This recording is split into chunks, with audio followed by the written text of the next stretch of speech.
네, 안녕하세요. 오늘은 주방 가구 검토 및 시공 방법에 대해서 알아보도록 하겠습니다. 네, 첫 번째로 자재 선정, 두 번째로 시공 순서, 그리고 검토 사항, 그리고 네 번째로 요약 정리하겠습니다. 네, 첫 번째로 자재 선정입니다. 지금 보고 계시는 게 주방 가구입니다. 그래서 지금 보시면 이 주방 가구 같은 경우에는 집성제 제품을 사용합니다. 그래서 MDF랑 PB를 사용하는데 MDF 같은 경우에는 중밀도 섬유판의 약자고요. 그 PB, 파티클 보드를 말합니다. 이 집성제 제품은 자체가 목재예요. 그래서 나무 섬유질을 접착제랑 섞어서 열과 압력으로 찍어낸 제품이다. 그래서 기본적인 베이스는 나무라는 거, 항상 표면에 시트지를 부착해서 사용을 하게 됩니다. 그리고 이렇게 이 뒤편에 입자가 좀 굵은 거 보이시죠? 요게 PB입니다. 그리고 이렇게 앞에 보시면 입자가 좀 작은 거 있죠? 이렇게 케이싱이 들어가고 이쪽에 휠라가 들어가는데 이 부분은 MDF입니다. 그리고 지금 보고 계시는 거는 시트지를 붙였을 때 사진이에요. 그래서 보면 시트지를 붙였을 때 이게 지금 EP 정면부입니다. 그리고 지금 보고 계시는 거는 몸통이에요. 이 몸통도 이 시트지를 붙이는데 요건 이제 물을 조금 먹었어요. 그래서 약간 부풀었는데 이 시트지보다 가구가 부풀어서 이렇게 하자 사례가 나온 겁니다. 오른쪽에 보시는 사진은 보이시죠? 이렇게 MDF 판이 보입니다. 그래서 이렇게 시트지를 붙이는데 이 시트지 같은 경우는 LPM과 HPM이 있어요. 이 LPM 같은 경우는 저압 멜라민 합친지를 말하고요. 그리고 고압 멜라민 합친지를 HPM이라고 얘기를 합니다. 네, 지금 보고 계시는 사진은 문짝과 몸통을 다 설치한 사진이에요. 그래서 몸통을 설치하고 그리고 이제 문짝을 일부 설치하고 이제 완성된 사진입니다. 문짝 같은 경우에는 MDF를 많이 사용해요. 중밀도 섬유 파넬. 근데 반면에 몸통 같은 경우는 이렇게 파티클 보드를 많이 사용합니다. PB라고 하죠. 그래서 보시면 될 것 같습니다. 네, 지금 보고 계시는 표는 도면 맨 앞장이나 아니면 도면의 노트라는 부분에 써져 있는 스펙 사항이에요. 선부장과 하부장을 보시면 별 차이가 없습니다. 주방 상부장과 하부장은 거의 동일시 된다고 보시면 돼요. 주방 같은 경우는 물을 많이 사용하기 때문에 이 하부장 같은 경우에는 물에 강한 제품을 써야 되는 거 아닌가 이런 생각을 하실 수 있지만 주방 하부장 같은 경우에는 주방 상판을 설치를 하게 됩니다. 그래서 특별하게 몸통 부분에 물에 강한 욕실에 사용하는 PS 제품 같은 거를 사용하지는 않습니다. 그래서 보시면 문짝 같은 경우에는 이 코어 18T MDF를 사용합니다. 그래서 마감재 같은 경우는 PET를 많이 사용하고요. 그리고 엣지 같은 경우에는 ABS 엣지를 많이 삽니다. 그래서 엣지 부분은 이 PET 마감보다 약간 좀 더 두꺼워요. 몸통 같은 경우에는 이 코어, 그러니까 몸통은 15T PB를 많이 사용합니다. 마감에는 LPM 마감, 이 CTG 마감이에요. 엣지도 CTG 그때 이거는 PVC 엣지를 많이 사용합니다. 그래서 보시면 이 문짝 같은 경우에는 표면에 드러나는 부분이고 이 몸통 같은 경우에는 문짝을 열었을 때 보이는 거기 때문에 이 문짝에 붙이는 이 CTG 사용이 더 좋습니다. 그리고 뒷판 같은 경우에 HDF 위에 이제 LPM CTG를 붙이게 되는데 요거 같은 경우에는 MDF가 중밀도 섬유판이라고 했잖아요. 요거는 고밀도 섬유판이라고 생각하시면 돼요. 그래서 이 뒷판은 우라판을 말합니다. 그리고 서랍재 같은 경우에는 이제 몸통이랑 비슷하게 15T짜리 PB를 사용합니다. 그래서 하부장 같은 경우에는 이 상부장과 하부장의 스펙이 거의 같은 걸 볼 수 있어요. 이 코어 부분이 18T 하는 경우도 있어요. 하부장은 18T고 상부장은 15T 이렇게 가는 경우도 있는데 요거는 공장에서 재단할 때 같은 자재를 생산하는데 규격 제품을 사용하는 게 더 좋겠죠. 그래서 보통 바디 같은 경우에는 15T 그리고 문짝 18T 아니면 하부장이 18T면 상부장도 18T 이런 식으로 통일을 시켜서 재단을 하게 됩니다. 예, 지금 보고 계시는 거는 이 습기 테스트예요. 물을 얼마나 먹는지 이렇게 테스트를 한 건데 여기 보시면 PS 합판이 있어요. PS 합판은 이건 보통 욕실장을 많이 사용하게 됩니다. 물에 강합니다. 이 PS 합판 같은 경우에는 그래서 욕실장 같이 샤워했을 때 습기가 가득하죠. 그렇기 때문에 욕실장에는 항상 PS 합판을 사용하게 됩니다. 그리고 일반 가구나 주방 가구 같은 경우는 MDF나 PB를 사용하게 됩니다. 주방 가구 같은 경우에는 강도를 보시면 MDF랑 PB가 있어요. 그래서 강도는 MDF가 더 세고요. 수축과 뒤틀림도 MDF가 더 좋습니다. 그래서 가격은 MDF가 더 비싸겠죠. 근데 반면에 입자 크기가 MDF가 더 작아요. 그래서 보시면 MDF는 좀 초밀하죠. 그리고 PS 합판 같은 경우는 좀 더 입자가 큽니다. 그렇기 때문에 목재 입자가 이 MDF가 더 작기 때문에 물을 좀 더 잘 흡수를 해요. 그래서 물에 대한 강성 같은 경우에는 PS 합판이 제일 좋고요. 그리고 파티클 보드, 그 다음 MDF가 물에 가장 취약합니다. 그래서 CTG를 붙이게 되는 거예요. 이 CTG 같은 경우에는 LPM과 HPM으로 두 종류가 있는데 저압 멜라민 수지 같은 경우에는 접착제를 사용해서 붙이고요. 그리고 HPM 같은 경우에는 고온으로 압착해서 CTG를 붙이게 됩니다. 네, 두 번째로 시공 순서입니다. 네, 지금 보고 계시는 거는 주방 하부장을 설치하기 전에 장판지를 붙인 사진이에요. 이 장판지를 붙이는 이유는 밑에 이 방통 같은 경우에도 시멘트 계열이겠죠. 그래서 비산먼지가 나는 것을 방지하기 위해서 이렇게 장판지를 붙입니다. 여기도 마찬가지로 이렇게 장판지를 붙였죠. 그리고 나서 가구를 시공하게 됩니다. 지금 보고 계시는 거는 장판지 대신에 페인트를 칠한 거예요. 이렇게 분진 방지를 위해서 이렇게 페인트를 칠한 겁니다. 그래서 저는 개인적으로 장판지를 붙이는 것보다 이렇게 페인트를 칠하는 것을 더 선호합니다. 그 이유가 장판지 같은 경우에는 주방 하부장을 설치할 때 통발에 걸려서 우는 경우가 있어요. 그런데 이 페인트는 그런 경우도 없고, 이 온수 분배기도 좀 조밀하게 페인트를 칠해서 이 비산먼지가 나지 않게 합니다. 그리고 이 페인트 같은 경우에는 이 마루 면적까지 좀 더 넓게 칠할 수 있죠. 그래서 나중에 이 페인트면과 마루면이 교차가 돼서 분진 방지를 하는데 더 효율적입니다. 그래서 저는 이 페인트를 칠하는 것을 선호합니다. 지금 보고 계시는 사진은 시공목을 설치한 사진이에요. 이렇게 보시면 시공목을 설치했어요. 그래서 칼블럭이 하나, 둘, 셋, 넷, 다 6개. 여기는 6개 정도 박았습니다. 그래서 요거는 시공목을 설치하고 나서 인장 강도를 한번 시험을 합니다. 그건 뭐 외부 시험 업체 불러서 합니다. 그래서 보시면 이 주방 가구를 설치하기 전에 항상 천정을 먼저 칩니다. 그리고 나서 주방 타일을 붙이고 그 다음에 시공목을 설치하고 그 다음에 가구 몸통을 작업하게 됩니다. 여기도 마찬가지예요. 그래서 가구 몸통을 설치를 하게 됩니다. 그래서 몸통을 설치하고 하부장도 설치하게 됩니다. 그리고 지금 보고 계시는 것도 이제 몸통을 설치했을 때예요. 이렇게 몸통을 설치하고 여기 이제 EP판을 붙였죠. 그래서 이제 주방 가구가 완료된 사진입니다. 그래서 문짝을 다 달고 깔끔하게 이렇게 마감이 나옵니다. 여기도 마찬가지예요. 그래서 문짝까지 다 달고 주방 상판까지 다 달고 여기는 이제 주방 상판 달고 가구 상부장까지 다 달아서 깔끔하게 마감을 지은 사진입니다. 네, 세 번째로 검토 사항입니다. 네, 지금 보고 계시는 사진은 주방 하부장이에요. 하부장인데 보시면 이쪽이 PD라서 벽돌벽에 미장하고 그 다음에 타일을 붙인 거예요. 여기도 마찬가지고 벽돌벽에 미장을 하고 이제 타일을 붙였는데 보시면 이쪽에 맞댐을 했는데 이쪽에 보시면 EP판이 드러나 있고 여기는 EP판이 안쪽으로 들어가서 문 안에 가려지죠. 그래서 여기는 틈이 있는 것 같이 보이고 여기는 틈이 없는 것 같이 보이죠. 그래서 요거랑 요거랑 구분하라고 한번 보여드린 거예요. 근데 이 반대쪽은 이쪽이 맞댐을 하게 되면 이 반대쪽은 항상 휠라를 둬서 가구를 재단을 해서 정확하게 맞을 수 있도록 해야 됩니다.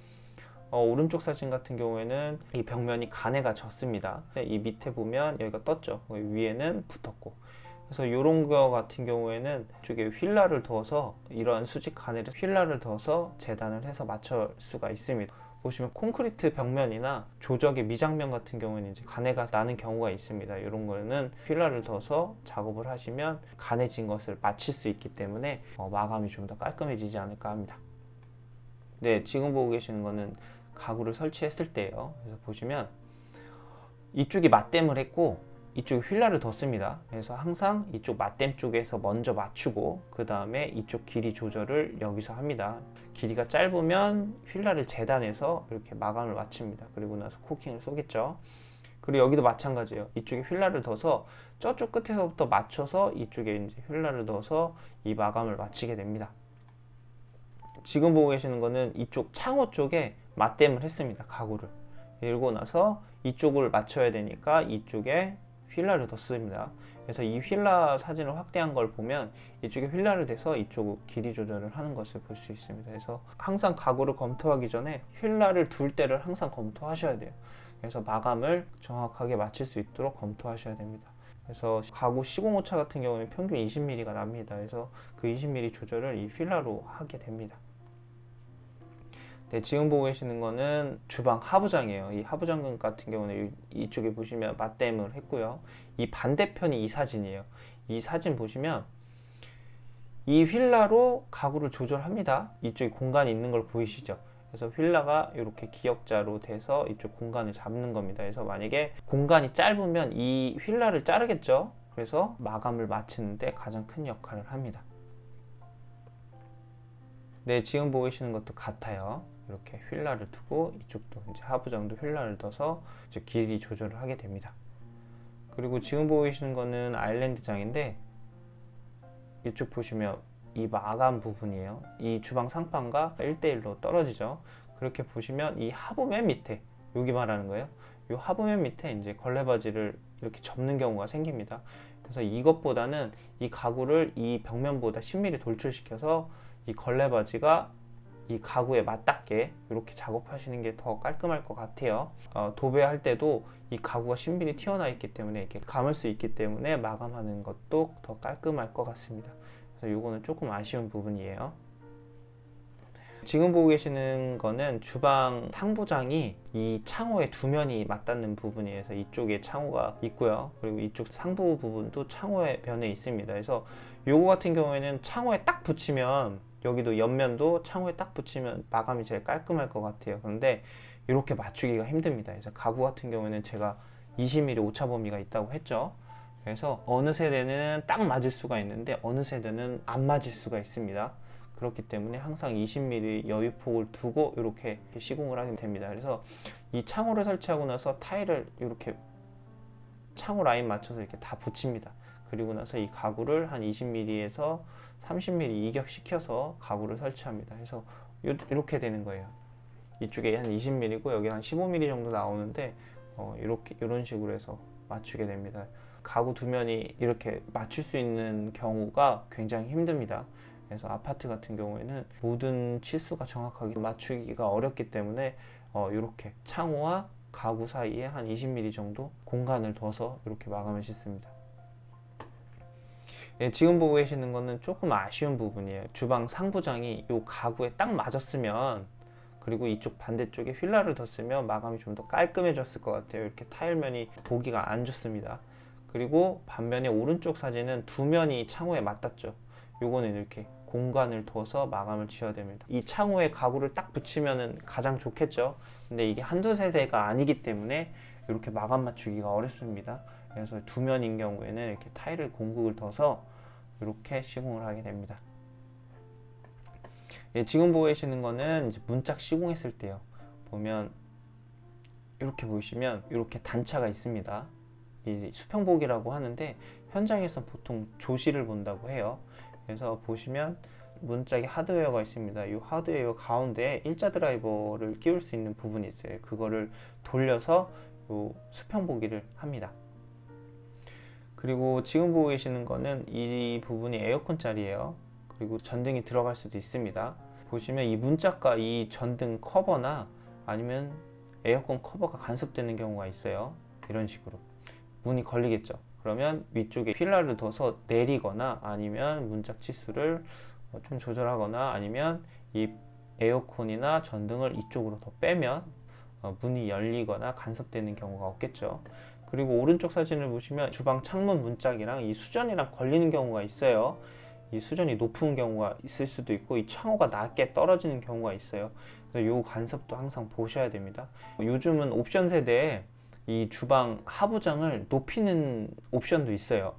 그렇기 때문에 이 부분은 항상 검토하셔서 이 창호와 이 수전이 걸리지 않도록 이렇게 하셔야 됩니다.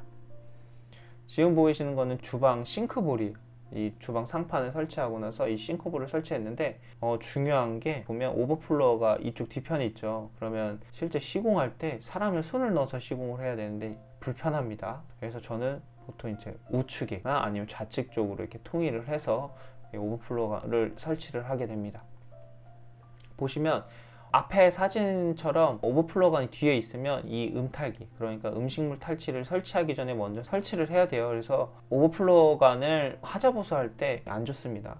그리고 이거는 오버플로어관이 옆면에 있을 경우인데 이렇게 시공을 합니다. 그래서 사람이 손이 들어가야 돼요. 그래서 가끔씩 이 싱크볼과 이쪽 옆면 EP판이 붙는 경우가 있어요. 이 붙는 경우는 잘 검토하셔서 10cm 정도 공간을 넣어서 사람 손이 들어가서 이 오버플로어 관에 설치할 수 있도록 검토하셔야 됩니다. 예, 지금 보고 계시는 것은 가스관이에요. 이 가스관 같은 경우에는 오른쪽 사진을 보는 것처럼 이 가구 뒷면으로 이렇게 타공을 해서 뺍니다. 이쪽 후드 쪽으로 빼게 되면 후드 커버가 있어서 타공하기가 힘들어요. 그래서 항상 이 가스관은 이쪽 가구 뒤편, 후드 옆에 이 가구 뒤편으로 딸 수 있게 이렇게 검토하셔야 됩니다. 예, 지금 보시는 거는 가스관 같은 경우에는 매입을 했습니다. 이쪽 후드 커버에 간섭이 됩니다. 보시면 여기 살짝 간섭이 되죠. 그리고 요거 같은 경우에는 전기 박스에 이 피스가 걸립니다. 그래서 아쉬운 거는 이 전기 박스를 좌측으로 움직이거나 아니면 가스관을 좌측으로 움직여서 작업을 했었으면 좀 더 깔끔하지 않았나 하는 생각이 듭니다. 그리고 우측 사진 보시면 후드장까지 다 설치했는데 가구 타공이 너무 많죠. 그래서 가구 타공 하나에 전선을 다 뽑았으면 좀 더 깔끔하지 않았을까 하는 생각이 듭니다. 예, 지금 보고 계시는 거는 후드장 타공을 한 거예요. 우측에 보면 천정 작업을 할 때 후드를 타공하고 이렇게 딱 맞으면 좋겠지만 이 후드가 이쪽으로 아니면 반대쪽으로 이렇게 가는 경우가 있어요. 후드가 이쪽에 타공돼서 석고보드를 교체를 하고 이쪽에 다시 타공을 한 겁니다. 그래서 이런 거는 천정 작업할 때 검토를 항상 하셔야 돼요. 지금 보고 계시는 것처럼 후드를 설치하고 나서 위에 천정이 타공된 것을 볼 수 있어요. 후드 커버를 설치를 하니까 천정 타공이 보이지가 않죠. 근데 반면에 이쪽에 타공이 되게 되면 천정을 갈아야 되는 경우가 나옵니다. 그래서 천정을 검토할 때 이 후드 타공 위치까지 잘 보셔야 됩니다.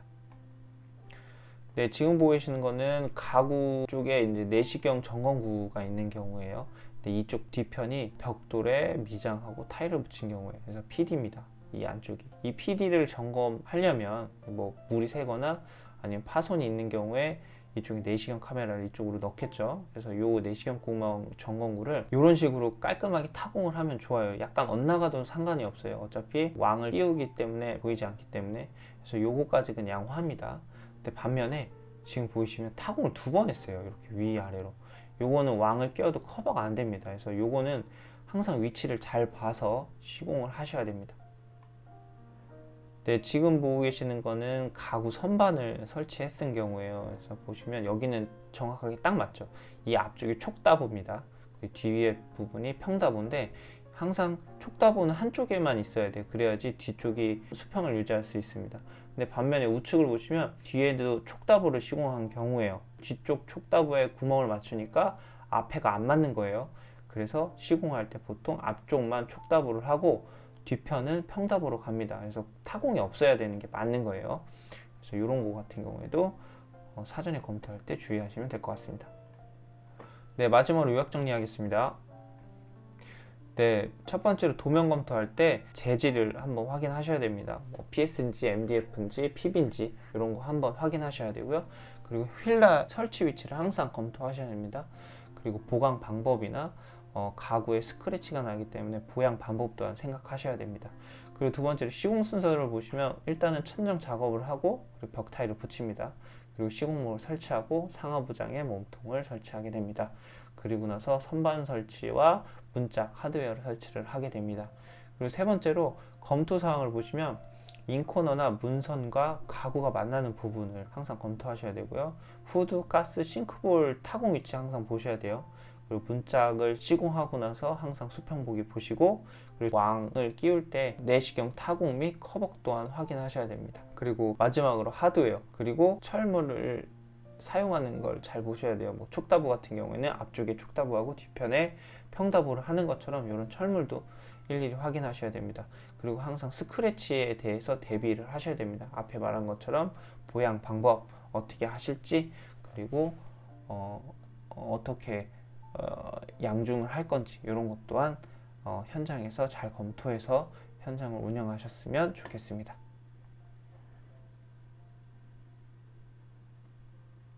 네, 이상입니다.